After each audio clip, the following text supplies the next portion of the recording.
Militer Republik Rakyat Luhansk memperbarui informasi operasi militer khusus Rusia di wilayah Luhansk.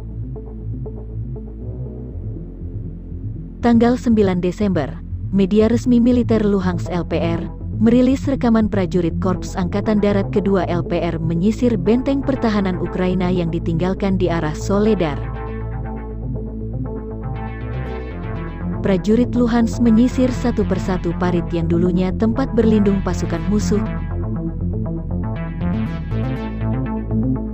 Konflik Rusia dan Ukraina memasuki bulan ke-9, belum ada tanda-tanda berhenti. Presiden Ukraina Volodymyr Zelensky terus menggalang dukungan dan solidaritas internasional memberi tekanan ke Rusia.